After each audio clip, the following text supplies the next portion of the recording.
आप सभी का स्वागत है मेरे चैनल में। ये है जलियांवाला बाग हत्याकांड रोलर एक्ट का पार्ट 2 वीडियो, जिसमें कि हम लोग आज समझेंगे हंटर समिति के बारे में और उधम सिंह के बारे में, कैसे उन्होंने जनरल ओडायर को मारा था। तो पार्ट 1 वाली वीडियो में मैंने पूरा बता दिया था रोलर एक्ट के बारे में, जलियांवाला बाग हत्याकांड के बारे में, और पार्ट 2 वीडियो में मैं बताऊंगी आपको हंटर समिति के बारे में।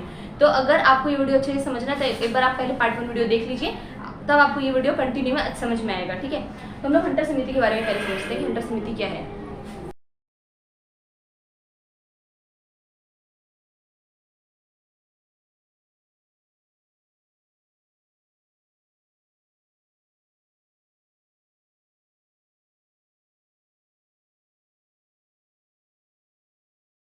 तो आइए हम समझते हैं हंटर समिति के बारे में। जैसे कि आप सभी को पता है कि हंटर समिति का गठन बहुत ही एक मेन रीज़न था, क्योंकि जलियांवाला बाग हत्याकांड हुआ था। जलियांवाला बाग हत्याकांड में हज़ारों लोगों की मौत हुई थी। तो भारतीय ये चाहते थे कि जो इतने लोग शहीद हुए हैं जलियांवाला बाग में, उनको इंसाफ मिले। इंसाफ के तौर पे जिस आदमी ने, जिस ब्रिगेडियर जनरल ने उधर हमला करवाया है, उसको क्या मिलनी चाहिए, उसको सज़ा मिलनी चाहिए।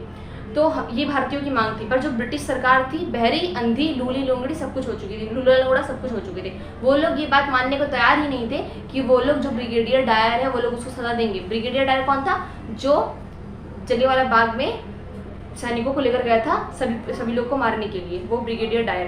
तो उसको कुछ सज़ा नहीं दी गई। अब जब उसको सज़ा नहीं दी गई तो भारतीय लोगों ने आंदोलन चलाना शुरू किया। बहुत ज़ोर शोर से आंदोलन चला। लोगों का दबाव इतना था कि बाद में ब्रिटिश सरकार को बोला, भैया एक काम करो, एक रिपोर्ट निकाल दो यार, तुम लोग बस निकालो रिपोर्ट। तो जो रिपोर्ट थी, उस रिपोर्ट की अध्यक्षता किसको दी गई?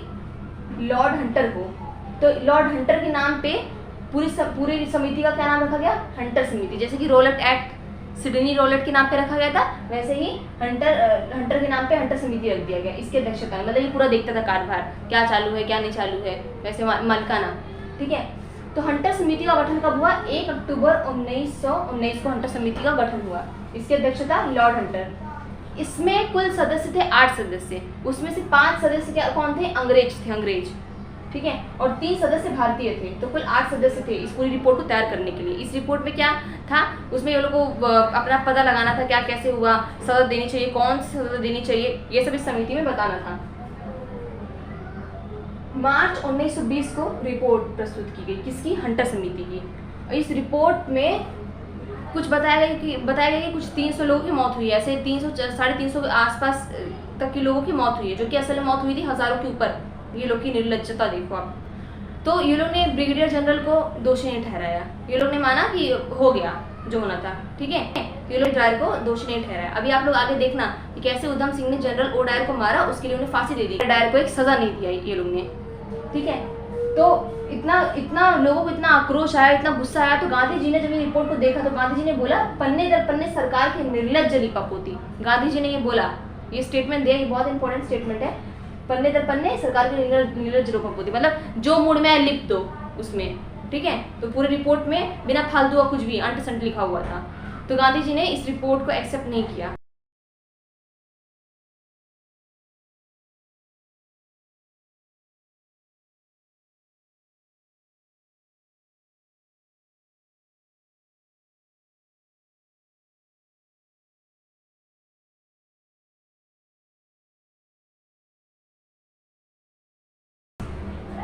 इस खूनी के बारे में समझते हैं कि ब्रिगेडियर डायर के बारे में। ऐसे लोगों को इज्जत देनी भी नहीं चाहिए। तो ब्रिगेडियर डायर क्या हुआ? समिति की रिपोर्ट आने के बाद क्या हुआ? ब्रिगेडियर डायर को कहाँ भेज दिया? वापस अपने शहर, मतलब अपने देश में जहाँ से वो लोग आए थे, इंग्लैंड में। ब्रिगेडियर डायर को भेज दिया इंग्लैंड। तो बात देखिए, और ब्रिटिश जैसे ही वो वहाँ पे गया तो उधर के लोगों ने इस खूनी को क्या बोला? ब्रिगेडियर डायर को क्या बोला? ब्रिटिश साम्राज्य का रक्षक। मतलब देखो, रक्षक है ब्रिटिश साम्राज्य का। फिर क्या हुआ? उधर के सरकार ने इस ब्रिगेडियर डायर को बोला, उपाधि दी ब्रिटिश साम्राज्य का शेर। मतलब ब्रिटिश साम्राज्य का शेर, बेटा वाह बहुत अच्छा काम करके आया तू हमारा साम्राज्य का क्या है? शेर है।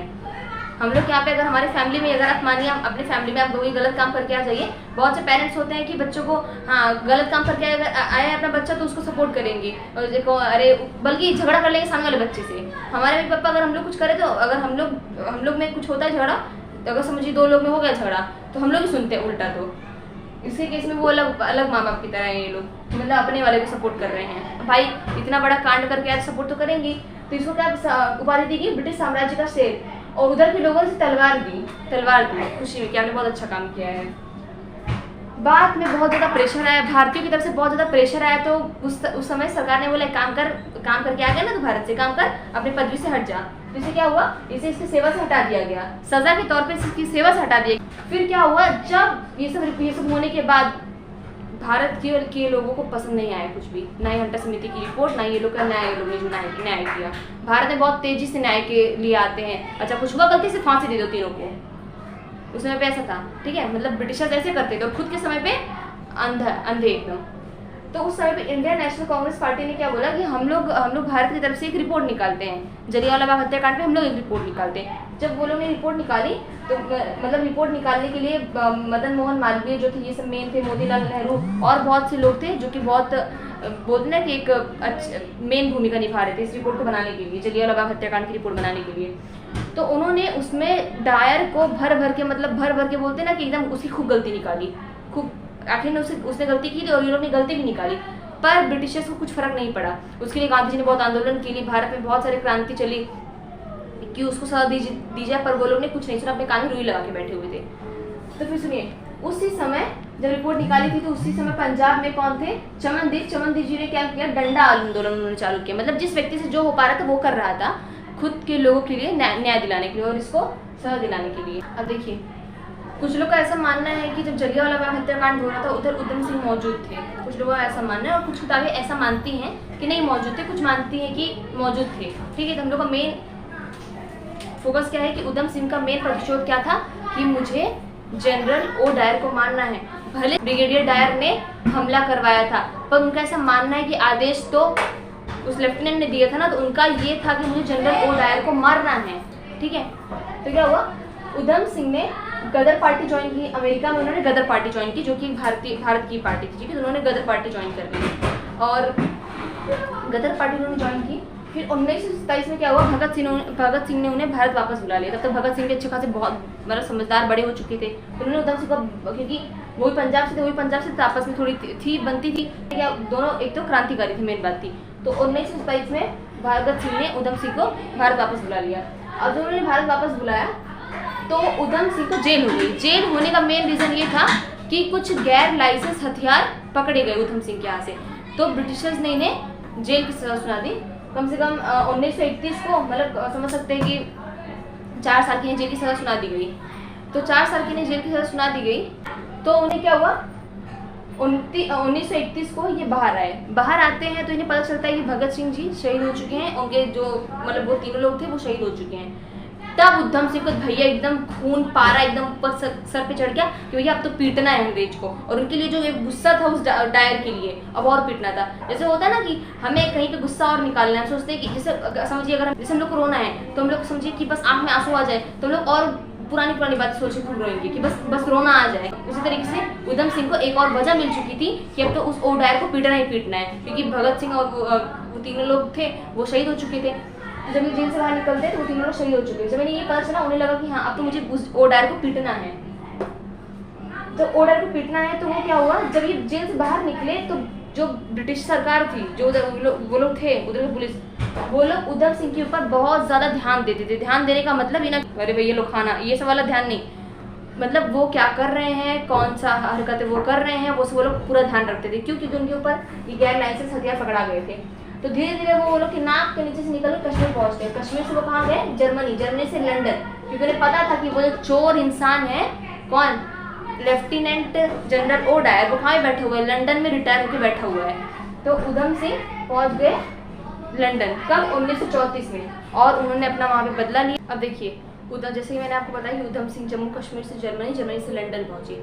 अब उधम सिंह जब जर्मनी से लंदन पहुँचे तो देखिए जनरल ओ डायर उस समय पे लंदन में था, वो रिटायर हो चुका था, ठीक है। रिटायर होके मतलब जब लेफ्टिनेंट था वो पंजाब का, वहाँ से रिटायर हुआ, बुढ़ा गया, तो रिटायर होने के बाद कहाँ पे आ गया, लंदन में आ गया, ठीक है। जैसे कैसे हम लोग जॉब करते रिटायर हो जाते अपने घर पे वापस आ जाते, वैसे ही लंदन में वापस गए जनरल ओ डायर। तो एक दिन क्या हुआ, कैंस्टन हॉल में सभा रखी गई थी, किसके लिए, east India association and central Asia society के लिए। वहाँ पे जो जनरल ओ डायर था उसे क्या देना था, भाषण देना था, ठीक है, भाषण देना था। और उधर उस वक्त उधम सिंह को पता था कि कैक्सटन हॉल में ही जनरल ओ डायर मौजूद रहेगा और वहाँ पे क्या देने वाला है, भाषण देने वाला है। तो उधम सिंह को उस हॉल में जाना था। तो उन्होंने क्या किया, किताब में, उधम सिंह के पास एक किताब थी, उस किताब के अंदर उन्होंने पिस्तौल को छुपाई और वो पिस्तौल को वो कहाँ पे, पिस्तौल छुपाने के बाद उस किताब को अंदर लेकर गए। अंदर मतलब ये कैक्सटन हॉल में। और ये जो पूरा दिन था जिस दिन ये सभा थी, वो दिन था 13 मार्च 1940 को, जो कि जनरल ओ डायर का मौत का दिन था। और जो उधम सिंह का इतने सालों का सपना था, आज वो 13 मार्च 1940 को पूरा होने वाला है। तो उधम सिंह जब किताब के अंदर पिस्तौल को छुपा के लेकर अंदर गए तो कुछ देर तक वो बैठे रहे, अपना जो सभा चल रहा था चला। तो जैसे ही जनरल ओ डायर गया भाषण देने, जब वो भाषण देने गया, जैसे ही वो खड़ा हुआ भाषण देने के लिए, वैसे ही उधम सिंह ने अपनी किताब के अंदर से पिस्तौल निकाली और 3 गोली एकदम लगातार धर चलाई। जनरल ओ डायर खत्म वहीं पे, समझ में आया। तो उन्होंने इस लेफ्टिनेंट को उधम सिंह ने शहीद पहुंचा दी, क्योंकि वो ये मानते थे कि इसने ही सब कुछ किया है। अब क्या हुआ, देखिए, ये जो असली में किसने गोली चलवाई थी, हालांकि इसने आदेश दिया था, पर ये ब्रिगेडियर डायर जो था, ये ही 150 सैनिकों को लेकर गया था जलियांवाला बाग में। पर लोग बोलते हैं कि इसको मारना चाहिए था। एक्चुअल में क्या बात है, इसकी मौत 1927 को ही हो गई थी। 1927 में इसकी मौत हो गई थी। जनरल ओ डायर की बहुत पहले इसकी मौत हो चुकी थी, जो हालांकि किसी ने मारा नहीं था, ये खुद से मारा था। बोलते ना कि अपने आप कुछ हो जाता है तो मर गया, वैसे वाला ही मारा था। और फिर क्या हुआ, जैसे उधम सिंह ने गोली चलाई, जनरल ओ डायर को मारा उन्होंने, वैसे ही उन्हें कोई अफसोस नहीं था। उन्होंने बोला, जब तुम लोग को कोई अफसोस नहीं था, जब तुम लोगों ने जलियांवाला बाग हत्याकांड में 150 सैनिक को तुम लेकर गए थे, तुमने इतनी गोली चलवा के 1000 लोगों को मरवा दिया, जब तुम लोगों को कोई गम नहीं था, अंग्रेजों को जब तुम लोगों को कोई गम नहीं था कि जब इस ब्रिगेडियर को तुम लोगों को सजा देनी चाहिए थी, तो मुझे भी कोई गम नहीं, जनरल ओ डायर को मार के एकदम खुश थे मारने के बाद। और उन्होंने भागने की प्रयास भी नहीं किया कि मैं इस हॉल से भाग जाता हूँ खुद को बचाने के लिए, वो वहीं पर खड़े रहे। ये होती है एक सच्चे भारतीय और एक बोलते ना वीर भारतीय की प्रेरणा की, मतलब हाँ, भागना नहीं है, वो वहीं पे खड़े रहे हॉल में। और उस टाइम फिर उधर के जो पुलिस थे वो आए, उधम सिंह को पकड़ के लेकर गए और उन्हें क्या हुआ, उन्हें फांसी की सजा सुना दी गई कि अब उधम सिंह को फांसी देनी है। सोचिए, जनरल एक इंसान को मारने के लिए उधम सिंह को फांसी दी जा रही थी, और हमारे जलियांवाला बाग हत्याकांड में तुमने हजारों लोगों को मारा, उसमें फांसी देना तुम्हें जरूरी नहीं समझा। तो देखिए, उधम सिंह को फांसी की सजा सुना दी गई और 31 जुलाई 1940 को ही उधम सिंह क्या हो गए, शहीद हो गए। उधम सिंह को फांसी दे दी गई और शहीद हो गए। शहीद कहाँ पे, लंदन के पेंटनविले जेल में वो शहीद हो गए, उन्हें फांसी दे दी गई। तो ये थी उधम सिंह की कहानी। आशा करती हूँ आप सभी को ये वीडियो समझ में आई होगी और ये पार्ट 2 वीडियो था।